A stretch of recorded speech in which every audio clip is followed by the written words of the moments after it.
మొదలైంది. ఉద్యమం మొదలైన తర్వాత దురదృష్టవశాత్తు తెలంగాణ రాష్ట్రంలో కేసీఆర్ అధికారంలోకి రావడం, టిఆర్ఎస్ పార్టీ గెలవడం, ఈ యొక్క ప్రాణహిత చెవెళ్ళ కాళేశ్వరం ప్రాజెక్ట్ కి వీళ్ళు ఒక కొత్త కాన్సెప్ట్ కింద దాన్ని రివైజ్ చేస్తూ 16 లక్షల ఎకరాలు కాదు 18 లక్షల ఎకరాల గురించి అని చెప్తే అప్పుడు దాన్ని రివైజ్ చేసిన ప్రాజెక్ట్ కాస్ట్ అల్లా అప్పుడు కాగ్ ఇచ్చిన report, controller of water CWC ఇచ్చిన report, CWC sorry central water commission వాళ్ళు ఇచ్చిన రిపోర్ట్ లో 80,000 కోట్ల ప్రాజెక్ట్ అని చెప్పడం జరిగింది. దాని ఎస్టిమేషన్ అప్పుడు ఇచ్చింది. అది 80,000 కోట్లకి 16 లక్షల ఎకరాలకి నీళ్లు సాగు చేయాలన్నది అప్పుడు సిడబ్ల్యూసి ఇచ్చిన రిపోర్టు.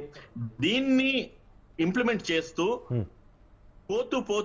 పోతూ ఉంటే ఈ రోజుకు వచ్చిన బడ్జెట్ అల్లా 1,50,000 కోట్ల రూపాయలు. ఇదంతా కూడా కేసీఆర్ హయాంలో, కేసీఆర్ ఆధ్వర్యంలో జరిగిందా కాదన్నది ఈ రోజు బీఆర్ఎస్ శ్రేణులు, బీఆర్ఎస్ నాయకులు ఈ రోజు టీవీ డిబేట్ లో మాట్లాడుతున్న వారేనైతేనేమి, లేదంటే గనక ఈ రోజు ప్రెస్ మీట్ లో మాట్లాడిన మన కేటీఆర్ ఏమంటున్నాడంటే మేము ప్రాజెక్ట్ కి వెళ్ళేసి మేము విజిట్ చేసేసి మేము నిజ నిజాలు ప్రజలకు తీరుస్తానేసి అన్నారు.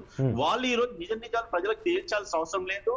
గడిచిన 6 రోజుల క్రితమే మా ముఖ్యమంత్రి గారు, ఇరిగేషన్ మంత్రి గారు, శ్రీధర్ బాబు గారు కానీ, లేకపోతే మా ఎమ్మెల్యేలు, ఎంపీలు, మంత్రులు అంతా కూడా వెళ్ళేసి కాళేశ్వరం యొక్క నిజ స్వరూపాన్ని ప్రజలకు చూపించడం జరిగింది. ఇది వాస్తవం, ఇది ప్రజలకు తెలిసిపోయింది. ఇంకా నువ్వు మేమేదో రాజకీయం చేస్తున్నాం అనేది కాదు. ఎప్పుడైతే కాంగ్రెస్ ఏదైతే ప్రపోజల్ సిడబ్ల్యూసి ఇచ్చిందో దాన్ని ఎన్హాన్స్ చేస్తూ 80,000 కోట్ల రూపాయల ప్రాజెక్ట్ ను కాస్త 1,50,000 కోట్ల రూపాయలకు చేసినప్పుడే టిఆర్ఎస్ పార్టీ యొక్క వ్యూహం, వారి యొక్క కుట్ర, వాళ్ళు తెలంగాణ రాష్ట్ర ప్రజలని అయితేనేమి, తెలంగాణ రాష్ట్ర సంపదను ఏ విధంగా దోచుకోవాలనుకున్నారో అక్కడే పట్టబయలుపోయింది. ఈ రోజు మేమేదైతే వివరాలు బయటికి తీసున్నామో, ఏదైతే ప్రజలకు నిజాలు బయటికి రావాలన్న ఒక దృక్పథంతో మేము ప్రజల్లోకి వెళ్తున్నామో, కేసీఆర్ గత ప్రభుత్వం ఏ విధంగా అయితే తెలంగాణ రాష్ట్ర ప్రజల్ని ఎన్ని లక్షల కోట్ల రూపాయల ఒక ప్రాజెక్ట్ ని ఎన్ని వేల కోట్ల రూపాయల కుంభకోణం చేసింది అన్న అన్నిటిని కూడా ప్రజల్లోకి తీసుకువెళ్లాలన్నదే మా యొక్క మొట్టమొదటి మా ప్రయాణం, మా ఒక ప్రయాసం, మా యొక్క లక్ష్యం. అది ప్రజల్లోకి వెళ్తుంది. దాని తర్వాత దాన్ని రిపేర్లు చేయండి, మరమ్మతులు చేయండి అని ఈ రోజు బీఆర్ఎస్ నాయకులు గంట కొట్టుకుంటూ మాట్లాడుతున్నారు. ఆ మాత్రం ఇంగితం మాకు లేదని కాదు, మా ముఖ్యమంత్రి గారికి లేదని కాదు. ఖచ్చితంగా దాని మీద జ్యుడిషియల్ ఎంక్వైరీ పెట్టించడం జరుగుతా ఉన్నది. దాని మీద ఎంక్వైరీ చేస్తాము.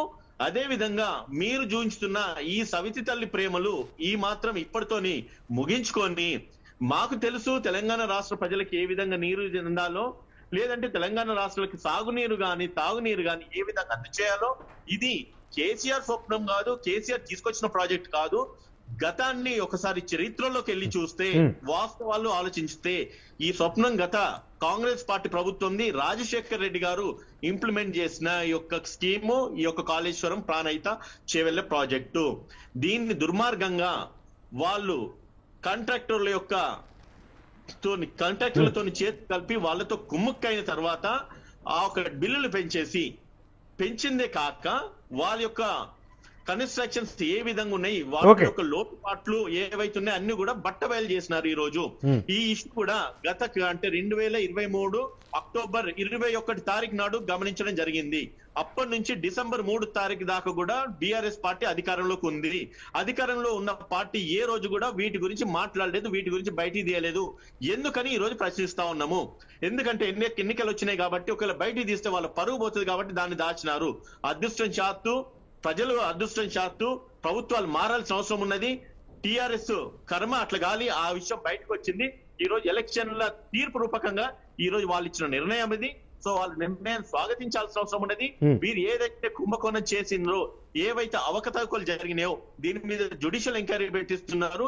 ఎవరైతే ఇన్వాల్వ్ అయి ఉన్నారు, కాంట్రాక్టర్లే కావచ్చు, ముఖ్యమంత్రి కావచ్చు, నాటి ఇరిగేషన్ మినిస్టరే కావచ్చు, అందరిని కూడా బజార్కి ఈడుస్తారు. దీనికి మేము సిద్ధమే.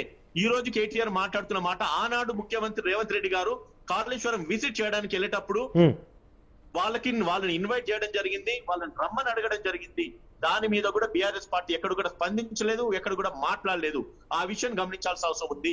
ఇదే విషయాన్ని చర్చించడానికి అసెంబ్లీ సాక్షిగా అసెంబ్లీకి రమ్మని చెప్పేసి కేసీఆర్ ను ప్రతిపక్ష నాయకుడిగా పిలిస్తే కూడా వాళ్ళు పలకలేదు. ఈ రోజు దాకా కూడా దాని మీద ఈ రోజు ముఖ్యమంత్రి గారు గడిచిన ముఖ్యమంత్రి గారు నోరు మీద పడలేదు. ఇవన్నీ తప్పులు వాళ్ళ కింద పెట్టుకొని ఈ రోజు మేం చేసిన దాన్ని వీళ్ళు ఏదో సౌత్ తల్లి ప్రేమలు వచ్చినట్టుగా తెలంగాణ రాష్ట్ర రైతుల మీద ప్రజల మీద వీళ్ళకే ప్రేమ ఉంటది, మాకు ప్రేమ లేదని చెప్పేసి మాట్లాడుతా ఉన్నారు. వీళ్ళన్ని కూడా షట్ డౌన్ చేసుకోవాలి, వీళ్ళ స్టేట్మెంట్స్ అన్ని విత్డ్రా చేసుకోవాలి. నువ్వు 1 తారీఖు వస్తావా 2 తారీఖు వస్తావా, నువ్వు బ్యారేజ్ కాడికి రా, వాస్తవాలు నువ్వు ప్రజలకు చెప్పు. ప్రజాక్షేత్రంలో ప్రజా కోట్లనే మీ యొక్క అరాచకాలను మీ యొక్క దోపిడిని బట్టబయలు చేస్తారు కాంగ్రెస్ పార్టీ అని చెప్పి తెలియజేస్తారు. రైట్ రైట్ రైట్ మనతో పాటు బీజేపీ రాష్ట్ర నాయకురాలు సునీతారెడ్డి గారు ఉన్నారు. సునీతారెడ్డి గారు